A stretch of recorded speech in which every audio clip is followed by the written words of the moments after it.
What's going on, lady and gentlemen? This is Kevin Smith here with another episode of the Terminator Training Show Q&A edition. This is being recorded on the 6th of June, 2024, the 80-year anniversary of D-Day, which is pretty awesome. I'm actually just finishing a book called The First Wave that's all about D-Day by Alex Kershaw, and he's got a lot of awesome World War II battles that he writes about, and it's an excellent book, but I just kind of coincidentally was going to finish it.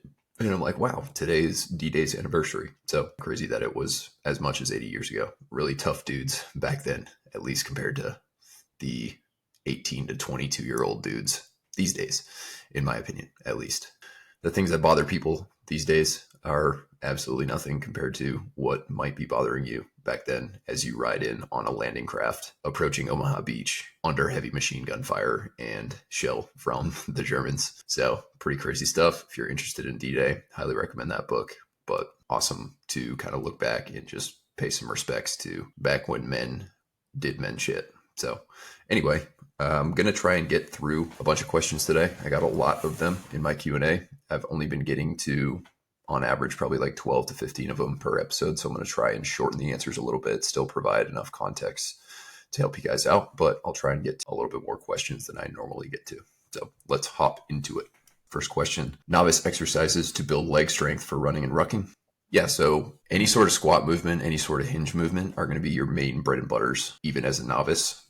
When you are a novice, when you're more of a beginner, the equipment that you'll use for these can change up a little bit compared to someone who's more advanced and has been training for a longer time. But general squat patterns like goblet, maybe start with goblet squats. Once you're able to hit a good squat movement with goblet squats, you can put a barbell on your back, or you can do front squats, or a little bit of both. You can also use single leg versions of squats, split squats, lunges, etc. And you can also use machines, believe it or not. Machines are totally fine as well. Leg press, hack squat, pendulum squat, whatever you may have access to. I wouldn't necessarily start with machines. You kind of want to build a good foundation of free weight squatting for the most part as a beginner lifter.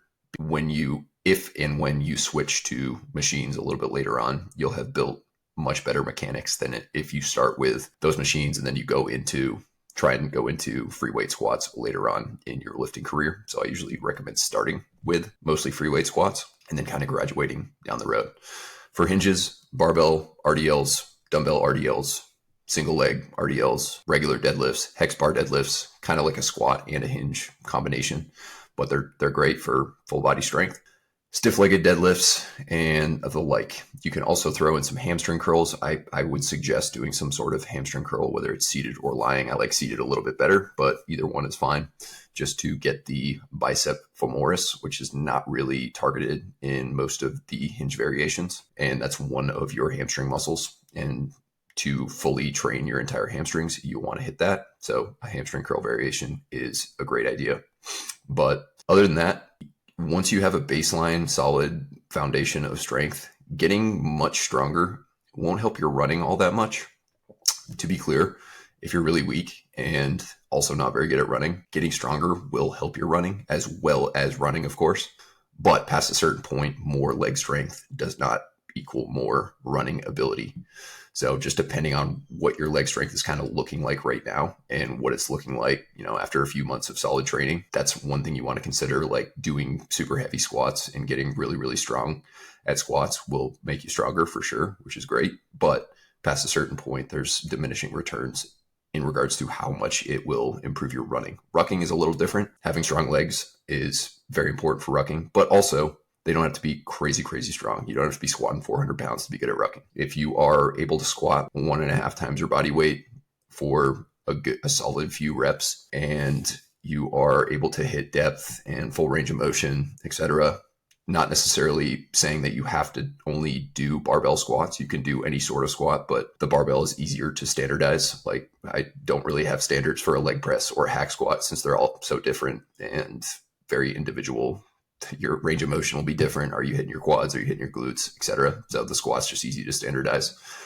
But if you can squat and deadlift approximately 1.5 times your body weight, you're probably strong enough. And from there, you definitely want to focus mostly on the running and the rucking itself while maintaining that strength, and you should be good to go. So hopefully that helps out. Definitely start by the first form of progressive overload that a lot of people miss. And if you do miss this, it can be costly later on because you're going to have to get to it at some point, is to make sure your form is locked in. Make sure you can perform a full squat with good control and not a bunch of technique breakdown, and be stable and do so repetitively. So practice the movement before you start adding too much weight. Really make sure you're performing hinges and squats correctly, or else when you start adding weight and you don't have the form locked in, you're going to have to relearn. You're going to have to unlearn bad habits and relearn good habits somewhere down the line in the future. So if I could go back and coach my 14-year-old self when I first started lifting, instead of focusing on always adding weight to the bar from day one and just caring about that, I would tell myself, spend a few weeks, get your form locked in, maybe hire a coach, have someone help you out, at least watch some YouTube videos on how to squat properly, how to hinge properly, and you're going to be much better off, and you're going to make better long-term gains, even if you have to wait a few weeks before you start adding 5 to 10 pounds to the bar every single week. So just a word of advice there. Next question, is CrossFit good prep for SFRE? No, it is not. For CrossFit, you're going to be like really good if you have a decent CrossFit program or coach. You're going to be really good at a lot of different fitness disciplines, but you're not going to be good enough at certain ones, specific ones that they test for at SFRE, such as rucking and running. So although CrossFit will make you generally fit, it won't improve your ability to do what you're going to be asked to do well at SFRE. So I would focus mostly on running and rucking, definitely do some calisthenics, definitely do some full body lifting in a well-programmed, well-structured manner, not like they do it in CrossFit, like for time, you're doing reps as fast as you can, or you are doing as many rounds as possible, or you're doing stuff every minute on the minute, and you're doing minimal rest breaks and stuff like that. You're doing super high rep box jumps and cleans and kipping pull-ups, all things that will make you fatigued, and they'll make you better at those things. Again, they might make you better at a CrossFit competition, but they will not help your potential outcome at SFRE. You can throw in a CrossFit workout once in a while. That's totally fine, but it should not be your main form of training. If you just do CrossFit, you show up to SFRE, you're going to be in for a world of hurt. So I personally am not a huge fan of CrossFit. I did a really old episode on most of my thoughts on CrossFit. I think it's a really cool sport. I have a lot of respect for CrossFit competitors, like high-level CrossFit competitors. But for tactical athletes in general, it is usually not my preferred technique because it typically results in a lot of banged up joints, poor recovery, and not really getting proficient and performing to standard on a lot of the things you need to perform to standard in the military and special operations, etc. So if you want to do CrossFit after your SFRE or after selection, preferably, that's fine. But I personally wouldn't suggest it, but I definitely would not suggest it beforehand. Next question, how often should someone running 20 miles per week on average replace their shoes? So your weekly mileage doesn't really matter all that much. I guess you could do the math and get there, but somewhere between 350 to 450-ish miles is a good solid baseline to consider switching out your shoes. You can also kind of look at the bottom of the shoes. You can look at the treads and see how worn down they are. Some people, just depending on what your running technique and what your foot strike looks like, you might have some parts of the shoe that are more worn down than others. But this is something that I never took seriously. I would just run in the same shoes forever. And although it didn't really affect me all that much, like it didn't end up injuring me or anything like that, I think it's a pretty good idea to switch out shoes every 350 to 450 miles. Maybe a little bit more often than that if you're a bigger dude and you kind of punish the ground every time you land. Most of the recommendations on switching out shoes are for runners who are inherently usually 140 to 160 pounds, so they're not as big. And typically someone who runs a lot, who's an average runner, is going to have better running form, and they're going to have more weekly mileage, and they might need to switch shoes out more often. But a lot of those runners also have several different pairs of shoes that they run for different types of runs. So I would say if you're in that 400 range total on those shoes, I would consider at least looking at the bottom, I would guess if you're 400 miles in or so, they're probably going to be a little bit worn down. And that would be a pretty decent idea, pretty decent indication that it's probably time to switch them out. And as in regards to switching them out, you can get new shoes, you can get a new brand, you can get a new type of shoe from the same brand.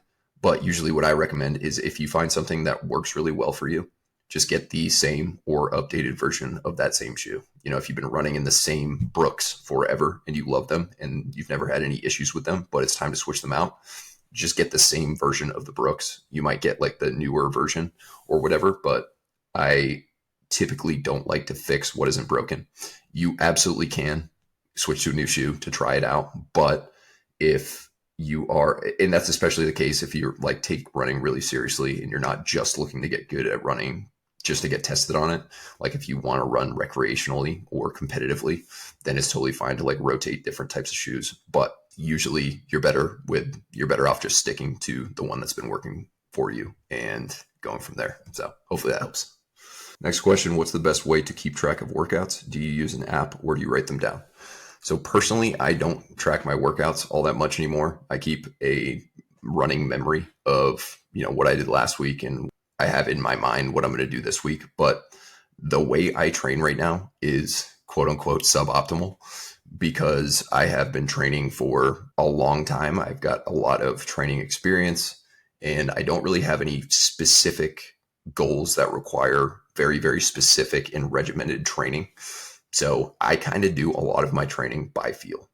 However, I don't necessarily recommend everyone do that. Just because I do that doesn't mean it's a great idea for everyone, but certain people, if you're savvy in the game of strength and conditioning and you've been training for a really long time and you followed programs in the past, and also you don't have very specific goals, performance goals, physique goals, whatever it may be, you can be a little bit more lackadaisical, I guess, with your training. I personally enjoy training that way, and enjoyment is a key factor in long-term sustainability of a training program. So that's the way I train. However, when I am tracking, because I do sometimes track my training, I usually just use a pen and paper. You can literally use any notebook that you want, any pen or pencil that you want, and you can track like that. I have a buddy who is the creator of the Omega Project training journal. If you want something that's more structured, you can check that out. I'll put a link to that in the show notes. But for a few reasons, I like to use the pen and paper approach over using my phone, which I'll get into in a second. Is okay to use your phone. But for most people and for myself, I like to use the pen and paper because it decreases the amount of times I am open to potential distraction by looking at my phone during training. If you are disciplined enough to just go to your phone, write down the lift and whatever weight you use, there's a bunch of apps you can use as well that you can track your own training. Obviously, you can get a training program like TrainHeroic or whatever that you'll track on your phone. But, even if you're just doing it in your notepad, that's totally fine. So long as you're not doing that, then hopping on Instagram, then scrolling for 10 minutes, and then, oh, wait, I just rested 10 minutes in between sets and I'm hogging this piece of machinery, which a lot of people do, at least at my gym. I'll see people on the leg press for 40 minutes, just probably getting 4 sets in because they just spend so much time scrolling on their phone in between. Not only is it disrespectful to the people around you taking up equipment for that long, not only is it detrimental to your training to rest for that long, but it's also detrimental to your focus and your ability to focus on your training and not focus on all the other things that your phone can distract you with. It saps your mental energy like no other. So highly suggest minimizing the times you go on your phone. If you want to track your phone, you absolutely can. But personally, my favorite way to track is just a good old fashioned pen and paper.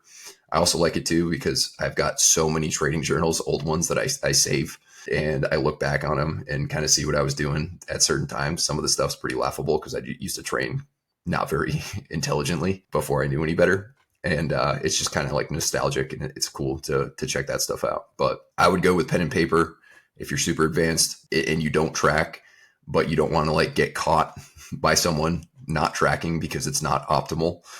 Well, I just told you that I personally don't track most of my workouts. I don't track most of my conditioning. I kind of just go by feel. I have certain things that I'm planning to do each week. I have certain metrics that I want to continue to improve on. Right now, it's mostly just gain some muscle and or maintain some muscle. do some good running, keep my running paces relatively solid. Most of my running occurs for mental health. And I also have a current goal of hitting a PR 2K row. My all-time PR, probably about 7 or 8 years ago, is 6:48. So my goal is going to be to beat that here sometime this summer. So I've been doing a little bit of row interval work, and I'm probably pretty close at the moment to hitting that, but we'll kind of have to see. I've been hitting intervals at well under that pace, and I'm feeling pretty solid about it. Definitely under 7 minutes, but I think another couple more months of training and I'll be able to get sub 6:48, which I believe is like a 1:41 or 1:42 per 500 pace. But overall, don't have any super specific goals that I really want to chase super hard. So I don't find it to be super necessary to track my training. But I do think for the average person, tracking it is a good idea. Next question, is not ruck running regularly only for tall people? I'm short and can't hit 3:30 pace without fast shuffling. Really good question. I had answered another question on this, on ruck running and pacing and stuff like that prior to this. This is why the question sounds like out of context, but that's kind of the context with it. So the main reason I don't recommend ruck running unless you're approaching selection within probably 2 to 4 months from selection for most people has nothing to do with your ability to hit certain paces. It has nothing to do with your size. It has nothing to do with your height. It is primarily because ruck running is very stressful on the joints and it's very fatiguing. And if you do it too often, or if you do it regularly in a way that is not prepping you for selection, you're just doing it for random PT, like PT maintenance, which believe me, I did and got away with it. But if I could go back, I would not have done it nearly as often. So the reason I don't have people doing that is just because it messes their joints up. If you are worried about your ability to walk fast because you're a little bit shorter and therefore your strides are going to be shorter than someone who's like over 6 feet tall, that is a valid worry. That's a valid concern. But still, I would not recommend ruck running yet on a regular basis. You can do it once in a while and probably be just fine. But if you're doing it weekly or even bi-weekly and you're 12 months out from selection, it's usually not worth the squeeze. So what I typically recommend is to focus on your gym strength, getting strong, full body strength, balanced upper body, lower body, front, back, etc. Building a great running base, doing a lot of long duration, slow and steady state running. You can absolutely build some running speed as well, just depending on your timeline. You can definitely do some speed work. Get really good at running, basically, is what the running suggestion is. And do plenty of rucking, but just walk. And your focus should be to get faster and faster and faster at walking. Because even if you can't walk a 13:30 pace, you can walk a faster pace than you can walk right now by doing it consistently and taking it seriously and practicing it. Then once you are within striking distance of selection, again, probably about 3 months out, give or take, then you'll have a much better place from which to start ruck running, and you'll be already faster at walking. You'll be already really good at running. You'll be strong from your gym training, and you won't be super banged up because you haven't been ruck running every week leading into that. And therefore you're going to recover better. You're going to be less likely to hurt yourself in your train up. You're going to be less likely to hurt yourself at selection. And you're still going to be able to get down into that 12 to 13 minute per mile average range by doing consistent ruck running in those last few months leading in. So although it may be frustrating and you might see some of your taller buddies walking at a faster pace than you, I still suggest for most people not doing too much ruck running haphazardly or too far out from selection and focusing on those things so that when you do start ruck running, you're going to be much better off and you're going to be less likely to hurt yourself. Are there exceptions to this? Absolutely. Some people can get away with ruck running way more often than what I suggest, to include myself, like I just said. However, for the masses, for the average person, most people don't even have very good running form, let alone ruck running form.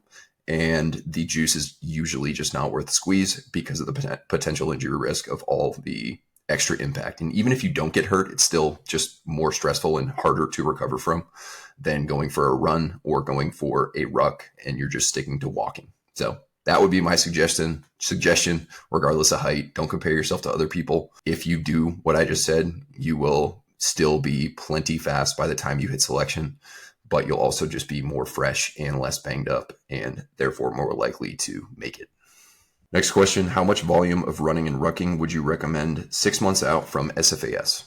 This will really depend on the person and their strengths and weaknesses, but assuming you're about average in regards to running and rucking, like you're not a super speed demon, you don't have a history of collegiate running or competitive running or anything like that, and you're just a more regular person that has decent amounts of fitness, but you're not a superstar at anything.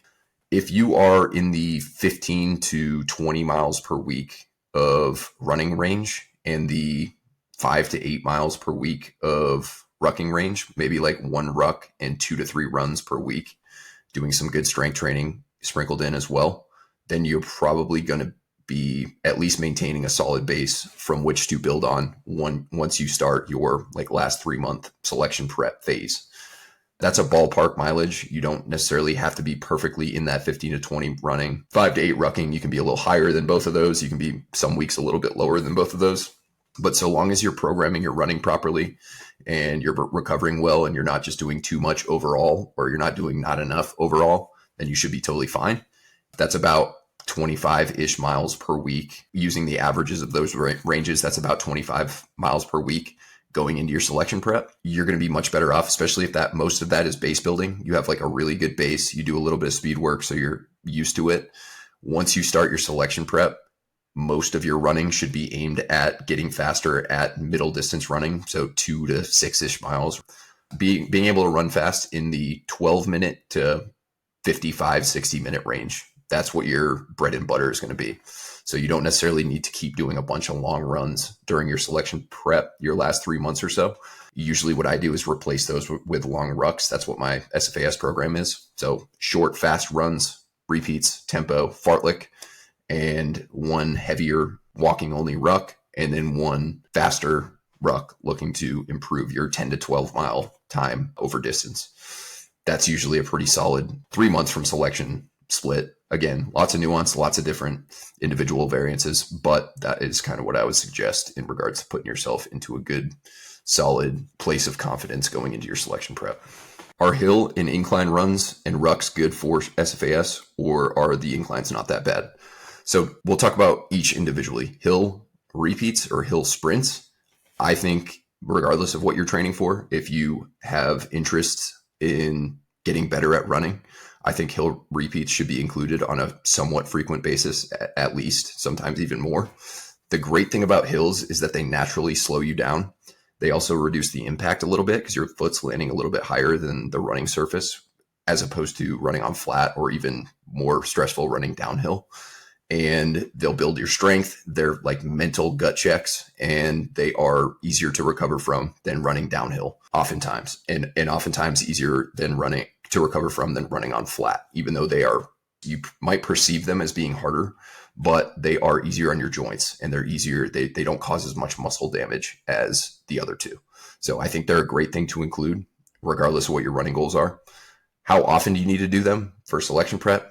I would say that you don't necessarily need to do them so long as some of your runs occur on some rolling hill terrain. Then you're totally fine if you're doing tempo runs or fartlek runs and there's a little bit of change in elevation. Nothing crazy, but just like rolling hills.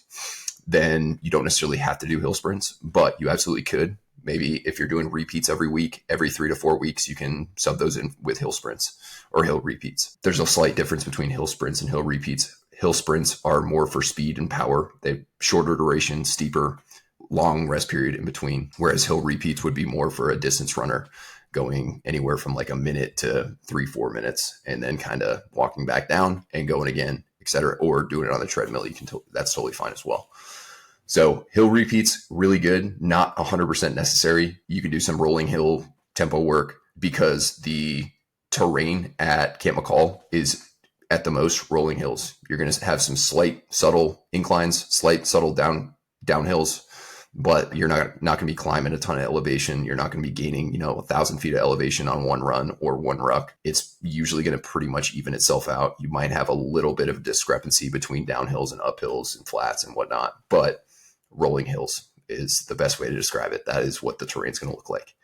Ruck running uphill is an option if you feel that your running ruck running speed for time trials and stuff like that is a little bit lacking, then you absolutely can do some incline ruck running repeats. And like I said, if you're going to do any sort of ruck repeats, which I don't necessarily recommend for everybody, but for some people, they definitely are great. Mile repeats, 2 mile repeats, whatever it may be.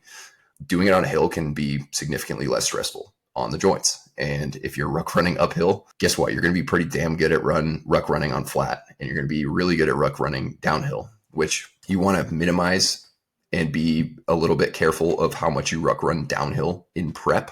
But when you're there at selection getting tested, it makes more sense to ruck run downhill because you're not super worried about longevity when you're at selection. And it's okay. The extra joint stress and the structural stress and the extra muscle damage of ruck running downhill at selection is worth it because you can go way faster ruck running downhill. But you want to be a little bit cautious of how much you ruck run downhill during training. Training, testing, 2 different things. So although I don't think it's 100% necessary to do hill repeats with a ruck on running, some people could absolutely benefit from it. And if you are going to do repeat style rucks, then I would definitely consider at least doing some of them on an incline, just so they're a lot less stressful and they beat you up less. So nothing crazy elevation wise, but also, if you do all of your running on a flat track or a flat treadmill and all of your rucking on a flat treadmill or flat track, highly recommend against that, then you're probably going to struggle on the hills, but it's nothing crazy. Next question, does the interference effect only affect the part of the body that's used on both? For example, lower body and running? Good question. And for those wondering, the interference effect is commonly used to describe how much your cardio or conditioning work will detract or interfere with your strength and muscle development, and vice versa. Usually it's more in the context of someone who's looking to get strong and muscular, worried about doing too much cardio and conditioning in a way that will potentially interfere with their muscle and strength gains. Usually most people don't do anywhere near enough conditioning so long as they eat enough to interfere with their muscle gains. However, a lot of people are worried about it, and you can do so much conditioning that it will interfere with your muscle gains. And you can also do not that much conditioning, but if you don't eat enough food and if you don't value your recovery, or if you're just doing way too much overall workload throughout the week, you definitely won't make the gains that you want. But the interference effect, it's not just body part specific. So just because running and lifting lower body use the same muscles and fatigue the same muscles, there are other forms of fatigue besides the local muscular fatigue, local muscular damage. Anytime you train, there's going to be some degree of nervous system fatigue. There's going to be some degree of cardiovascular fatigue. There's going to be some degree of mental fatigue, getting mentally prepared for a workout. There's going to be some degree of glycogen depletion, just depending on what you're doing. If you're doing a super long run and you're doing it at race pace, you're going to deplete yourself of a lot of glycogen. The example I used in my story was if you were to hit, say on Monday, you wanted to hit a 1 rep max bench and you wanted to get your best possible 1 rep max. But on Sunday, the day before, you went and ran 15 miles. Even if it was a slow run, that 15 miles is going to be fatiguing on the nervous system. It's going to be fatiguing on the lower body joints and musculature, which probably won't affect your bench all that much. But the nervous system fatigue will. The mental fatigue of going out and running for 15 miles, even if you enjoy running, there's still a little bit of mental fatigue aspect to it. You're also going to be most likely not full of glycogen. For a 1 rep max, you don't necessarily have to have super high glycogen stores. But ideally, if you're testing your max, you want to have topped off glycogen stores. It's a slightly different energy system, but still, if your glycogen is topped off versus not, you probably would get a better 1 rep max bench press, all other things equal. But all those different types of fatigue that occurred from the session the day before, even though it was legs and not upper body, not your chest muscles and your triceps, whatever's involved in the bench, it's still going to negatively affect your potential 1 rep max. Likewise, if you are doing 5 lifts per week and maybe 2 conditioning sessions versus 5 lifts per week and maybe 6 conditioning sessions, and those conditioning sessions, some of them are hard and fast, some of them are moderate intensity, tempo work, stuff like that. and then maybe a Metcon, and then maybe a couple long duration zone 2 sessions, that's going to detract from your lifting more so than just doing 2 easy conditioning sessions throughout the week. If it doesn't detract from your lifting, it's going to require better recovery habits. It's going to require more food. It's going to require you to be very dialed in outside the gym in order to make it so that that cardio does not interfere with your lifting. So, of course, running 15 miles the day before a squat 1 rep max is probably going to affect your squat potential more than it would for your bench. But at the same time, it still plays a role. All training causes multiple different types of fatigue to varying degrees, and that needs to be accounted for. But at the same time, unless you are doing a crazy high workload of lifting or conditioning or both, then you don't really need to worry all that much about the interference effect, so long as you're eating enough, so long as you're doing the right things outside the gym, sleeping enough, managing your stress, then it should be totally fine. Next question, how do you figure out your tempo pace for Jacked Gazelle? So Jacked Gazelle, the first phase on day 4, there's a tempo session. Tempo runs, ideally, you have an idea of what, you have a recent time trial, so you have an idea of what your pace is, what your pace should be for that tempo run. If you haven't started the program yet, I would suggest running a 5-mile time trial or a 3-mile time trial or something like that. That'll give you a good solid middle distance pace to go off of. You can run the tempo work just depending on the duration of it. You can run the tempo work around that 5-mile pace. You can run it a little bit slower than the 5-mile pace. You could, if it's really short and you're feeling great, you could run it a little faster. But that tempo work also occurs on the second leg day. So what I usually recommend, if your main goal is running on that day, I would do the tempo run in the morning and do the lift in the afternoon. If your main goal is lifting, I would do the lift in the morning, the tempo run in the afternoon. I typically would not recommend doing those back to back, although you can do the repeats in a lower volume lift Monday or day 1 back to back. I wouldn't recommend doing that on the day 4. So with that all being said, you're going to have some fatigue going into that tempo run. So you're going to probably run it a little bit slower than what your time trial pace is, maybe 10 to 15, maybe 20 seconds per mile slower than a 5-mile pace. Having that time trial will give you a solid pace to shoot for week 1. And then thereafter, you can try and match the previous week's pace. You can try and get a little faster. It's going to get a little bit longer. So even if you're running an extra 3 minutes, but you're running at the same pace, well, you just spent another 3 minutes running that same pace. So that's progress. Even if you run a little bit slower the following week, you did an extra 3 minutes, and that's progress. And I wouldn't expect linear perfect progress every single week. If you don't have a time trial to refer to, say you're already in the program and you're wondering how to pace your tempo, that's going to be a little bit tougher. It's going to be more of a guess and check thing. Usually you want to run it at a comfortably hard pace. So it's going to be somewhere in between your easy runs, your long runs, and your repeat work. A few ways to gauge tempo runs: RPE 7.5-ish, heart rate, depending on the person, probably somewhere between 165 and 175 beats per minute. Tempo run should be done around 80% of your max heart rate, plus or minus. And one of the things I have my clients do for their tempo runs is ask themselves a question afterwards to see whether they ran it too hard or too fast. If you ask yourself, could I have run that tempo, that same pace for another 15 or so minutes, even if it would have been super duper hard, but you could still do it, then that's probably a pretty good tempo pace. If you couldn't run that pace for another 200 meters, you went way too hard. If you probably couldn't run it for another 5 minutes, you went a little bit too hard. 10 minutes kind of just depends on the duration and what you're going for. But if you know for sure you could run that same pace for another 15 minutes, even though it would be pretty tough, then you're pretty good to go. So time trial would be the gold standard and going off that. But if you don't have a time trial, it's going to be a little bit of a RPE / heart rate / guess and check game. And you're going to have to kind of dial that in accordingly and then try and get a little bit faster each week. Or if you run it way too hard the first couple weeks, you should dial it back a little bit and make sure that that question applies to you at the end. Next question: is it counterproductive to try and build an aerobic base while doing a hypertrophy program? No, I would say the best type of lifting to do while trying to build an aerobic base is more hypertrophy centric. You could absolutely try and build strength at the same time, lower rep ranges, higher weights, higher percentages of your 1 rep max while building an aerobic base as well.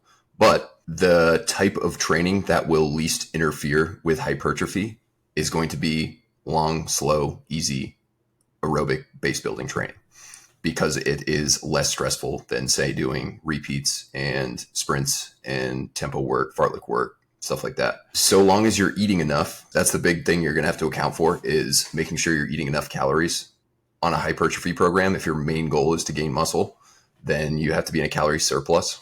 That's kind of just the name of the game. Unless you're brand new to training, you're not going to gain muscle if you're in a deficit. But so long as you're eating enough, you account for the extra calories you might need to eat. If you're doing 2 to 3 long aerobic sessions per week, then you should be totally fine. I will say, out of any form of cardio, if you're doing a lot of running, that is probably going to interfere the most with your hypertrophy training, especially if you're doing it around your lower body work, because running has an eccentric component and it's impactful. It's a little bit more stressful on the lower body than other forms of cardio that don't have those things. That being said, it absolutely can be done. And ideally, I would just plan your runs out at least 48 hours prior to or 48 hours after a leg day. But if you're just looking to build a general aerobic base, you don't have to run. You can do any form of cardio you want. I would probably suggest not running, or maybe just keeping running to a minimum if you enjoy it. But it shouldn't interfere all that much, so long as you're following sound training principles in your lifting program, and as long as you are not adding too much volume week to week on your conditioning sessions, you should be totally fine. I think that's actually a pretty damn good plan. And also, in some cases, it may even help, because recovery is an aerobic process. Recovery between sets as well as between sessions. And the better your aerobic capacity is, the better you're going to recover, to an extent, of course. You can definitely do too much aerobic training that will, quote unquote, interfere with the lifting, but it would have to be quite a bit. And if you're keeping things slow and aerobic, it's probably, if anything, just going to help you recover. It's also going to help keep you healthy. If you are in a calorie surplus and you're looking to gain muscle and you're doing it for a while, it's inherently not all that healthy, because you're intentionally eating more calories than you burn each day. So the aerobic training will keep your heart healthy. It'll help you manage your blood pressure. It will potentially increase your appetite. If you struggle to gain muscle and you need a bigger appetite doing cardio, although it'll burn calories, usually the appetite increase is out of proportion to the calories it burns. All those things are really good. So I would definitely say, most likely scenario, it's going to help a little bit, so long as you keep things reasonable and you don't do anything too crazy and your recovery solid and you're eating enough. Next question. Why is my running inconsistent? For example, some zone 2 days are 9+ minute miles. Sometimes zone 2 days are 750 to 8 minute miles. I would preface this by saying you shouldn't expect your zone 2 pace to always be the same. It's going to vary depending on your fatigue, depending on the weather, depending on how well or not well fueled you are, well rested you are, your recovery, what you did the day before or 2 days before, your week of training, all that kind of stuff can definitely cause some discrepancies in your pace. And what's important is that you don't try and stick to this perfect same pace. You just go by effort, which it sounds like you're doing, which is a good thing. However, usually it's not a minute plus difference. So that could be any number of things. It could be that sometimes your heart rate tracking device, whatever you're doing, is not accurate. If you are not using a heart rate strap, a heart rate monitor, I would take your heart rate readings with a grain of salt. If you're using wrist-based or arm-based heart rate tracking, it's not going to be anywhere near as accurate as a heart rate strap. So I would ensure that you're doing that before you get too worried about these big discrepancies. Other things that can play a pretty big factor, although probably not this much, would be the weather and the humidity. If you are not used to running in extreme heat and humidity, then you may be suffering from the acute effects of that, slowing you down, raising your heart rate beyond what it normally would be at certain paces. And although that'll always be a thing, even after you acclimate to the heat, your heart rate's still going to be higher. Your RPE is going to also be higher in the heat than it would be otherwise. It should, over time, not be as much of a factor. You should get better at it, and you should be able to get faster. You'll handle heat better and things like that. Other things, what you consume before training. If you're drinking coffee, Typically, caffeine is thought of as a performance enhancer, but generally speaking, for this type of thing, if you're doing a bunch of stimulants before you go, your heart rate's going to artificially be raised and temporarily be raised. And therefore, once you start going, your heart rate's going to be higher. This is especially a factor in heat too. If you're drinking coffee before a training session in the heat, that will also decrease your ability to tolerate the heat because it has effects on blood flow. And if your blood flow is in any way artificially restricted during a training session, the blood flow to the peripheries that will then result in you sweating and cooling yourself off will be impaired. And coffee in particular, with caffeine in it, you can do decaf, you can do regular caffeine without coffee, but weirdly enough, coffee will potentially reduce your heat tolerance.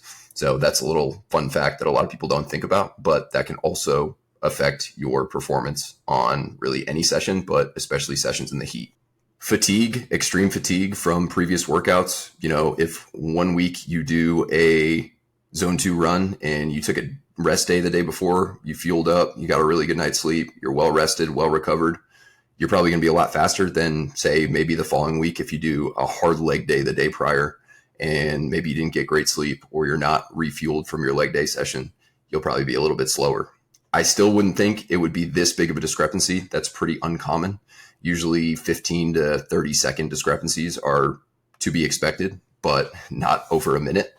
So I would guess that it's probably a heart rate tracking thing. And you can also just use other things besides heart rate, like your RPE. If your RPE is the same at 750 per mile pace as it is at 9 minute per mile pace, then definitely something is off.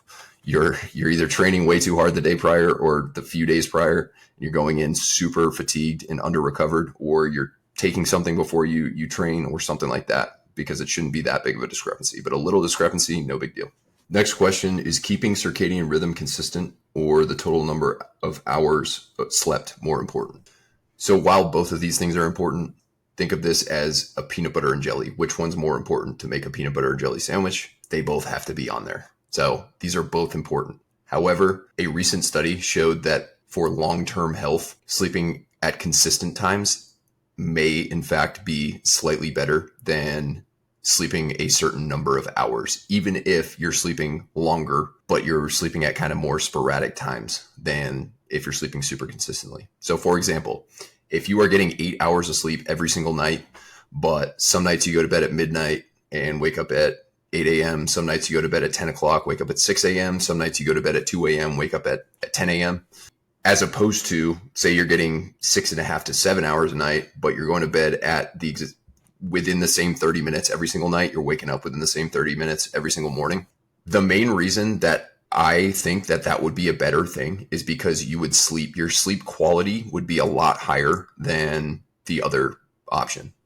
Your body gets used to what you do every single day. This is not something that you can shift and change. That's your circadian rhythm's kind of locked in.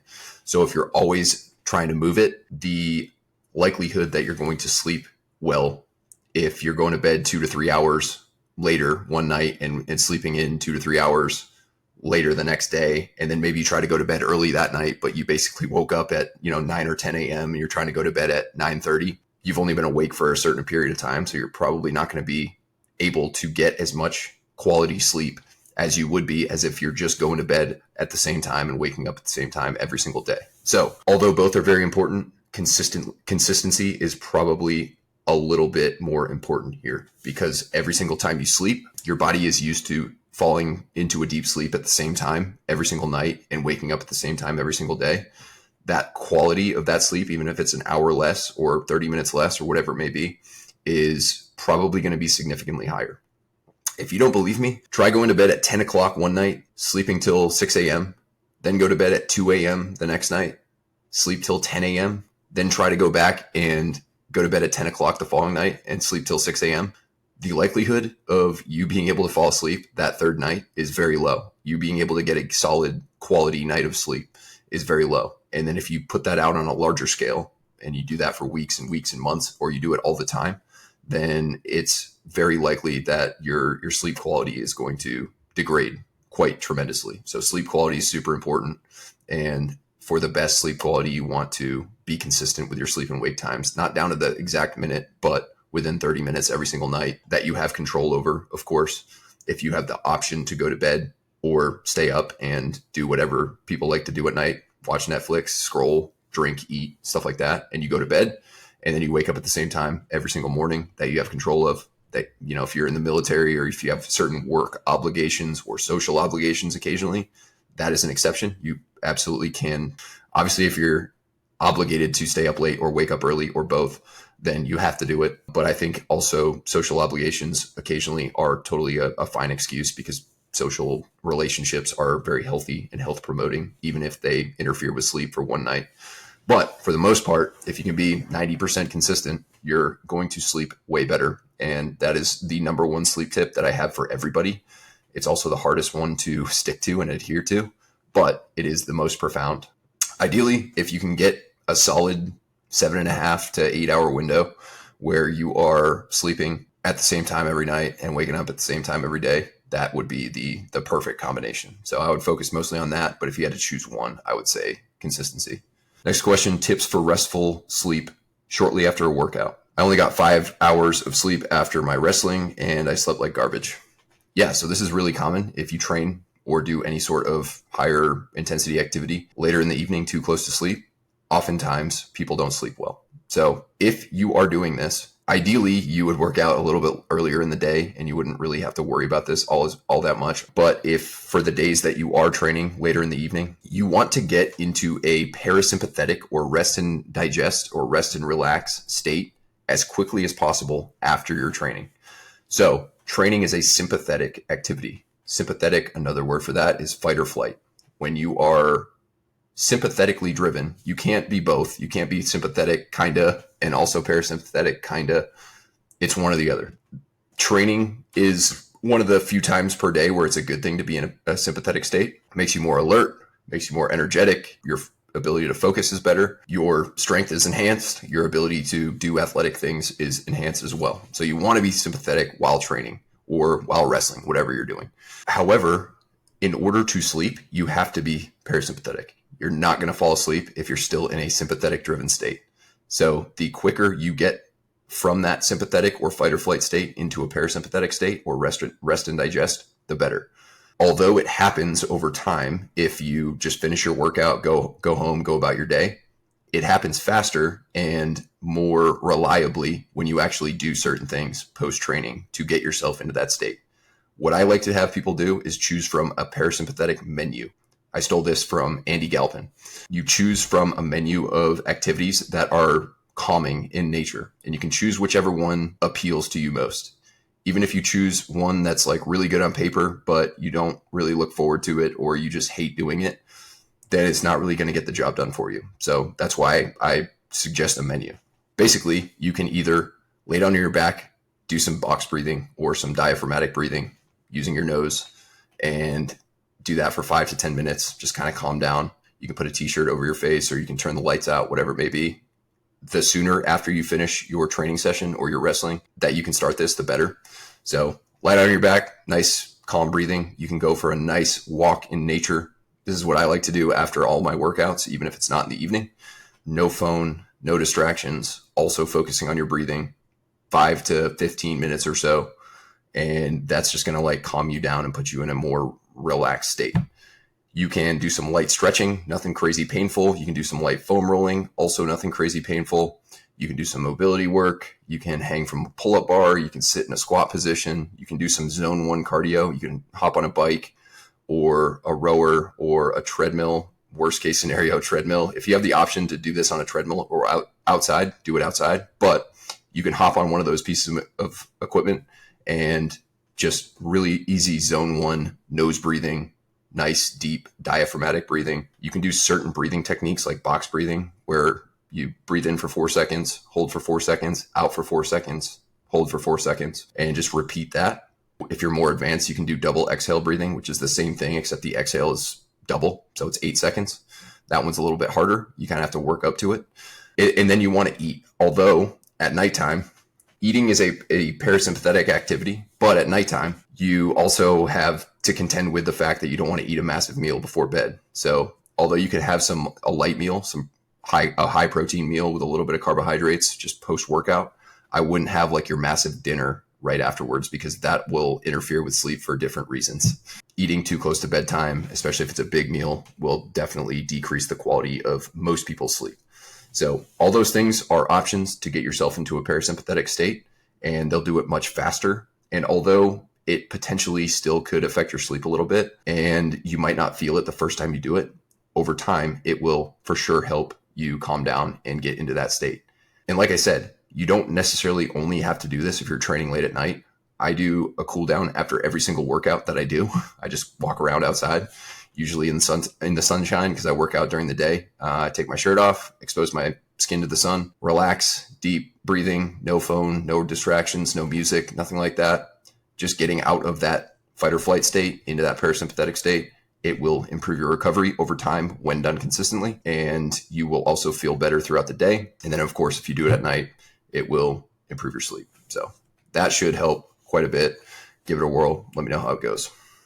How do you feel about power cleans for a deadlift warm-up?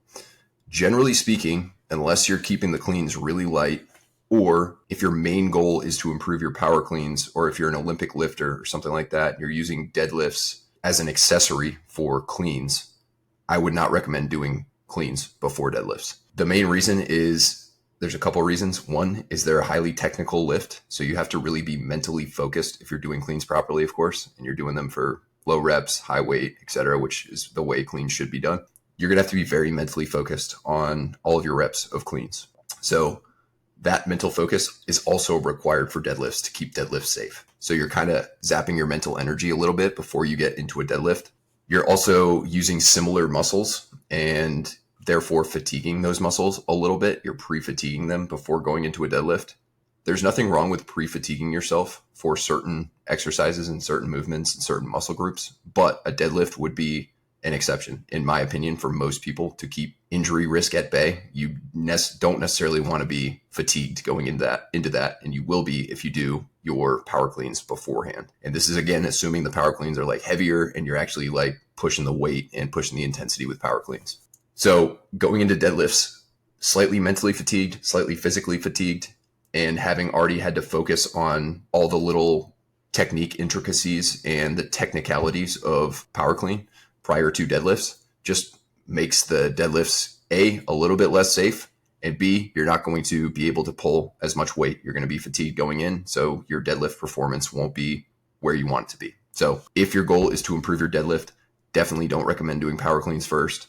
If your main goal is to improve your Olympic lifts, then you can do them first. You should do them first, but you'll also have to adjust the deadlift intensity and weight accordingly. And then usually if you're an Olympic lifter doing deadlifts, you're going to be doing clean pull deadlifts, which are a little different than like doing powerlifting style conventional deadlifts. Like your butt starts lower and your back's more flat. You're basically doing the deadlift like you would do the first pull of the clean. So what I recommend doing over power cleans to get prepared for deadlifts, but also not fatigue yourself too much, but get your nervous system ramped up, would be some sort of plyometric, low reps, long rest periods, high effort, stuff like box jumps, vertical jumps, pogo hops, any sort of jump, any sort of medicine ball throw, squat tosses, wall tosses, whatever it may be. That will get your nervous system ramped up, but it'll do so in a way that is not fatiguing. And you'll go into your deadlifts very ramped up, very ready to pull some heavy weight, but you also won't have a lot of mental fatigue. You won't have a lot of physical fatigue from doing power cleans prior to. So if your goal is to improve your deadlift and not hurt yourself, then I would not do power cleans first. If you love power cleans and you just feel like they're good to do before your deadlifts, just keep the weight super light.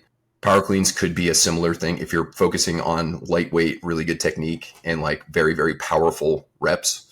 That could be kind of similar to doing jumps or throws, but it's more technical. And the way I see most people doing power cleans is not very favorable for really anything, let alone a deadlift warm up. But if you are proficient at power cleans and you want to do some light ones in an effort to ramp up your nervous system, but also not fatigue yourself, then you absolutely can. But generally speaking, wouldn't recommend it unless you're an Olympic lifter.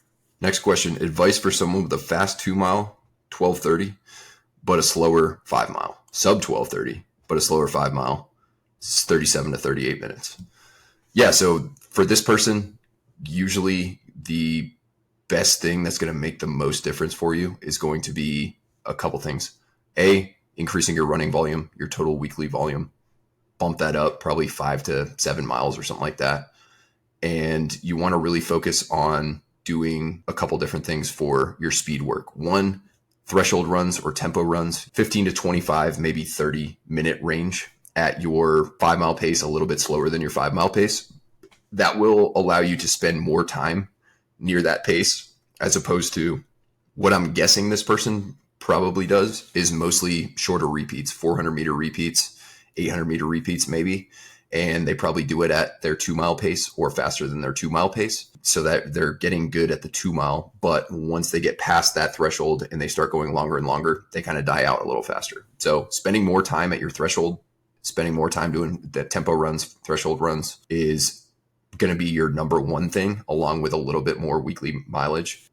Additionally, you can adjust your repeat volume. You probably should do a little bit more repeat volume in the 3 to 3.5 mile of total repeat range. So you could do 800s, you could do 1K repeats, you could do mile repeats, or you could also do shorter repeats, but you just do a lot of them, like 200-meter repeats for like 25 rounds or something like that. Like 1-to-1 work rest ratio, do it a little bit faster than your 5 mile pace and just continue. And you want to hit that pace almost every single time. So you're getting a ton of volume, but you're getting plenty of rest. You're not hitting like super high fatigue because it's only 200 meters, but that is also very effective. So increase the volume of your repeat work, do more threshold work, probably at least once a week, do a little bit more total volume, and that should absolutely do the trick. Your goal, since you're already good at the 2 mile, your goal should be to get really good at a 5 mile. And although the delta will be different, that it'll be a little bit smaller as opposed to like how much your 5 mile improves, your 2 mile will also improve. If you're really good at running 5 miles, when it comes time to run 2/5 of it, you're going to be good to go as well. And you're already solid at the 2 mile. So doing a little bit more running, a little bit more time at threshold, and you should be golden. All right, we'll make this the last question. If you could only do 3 exercises for the rest of your life, what would they be? I would have to do something that involves a squat pattern, a hinge pattern, and a push, because the hinge that I'm going to choose also includes the back. So I would probably do a pendulum squat for lower body, for lower body squat movement. Quads, that's just my favorite squat movement by far. It's easy on the knees and it is brutal, and I really love it. I have access to one at my gym.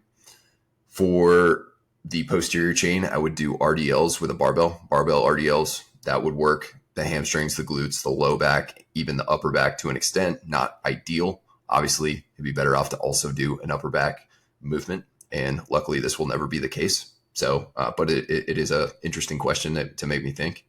And then probably a dip. I would do a dip because you can make dips depending on your body position. You can make dips more of a chest exercise. You can make it more of a tricep exercise. You can make it more of a combo.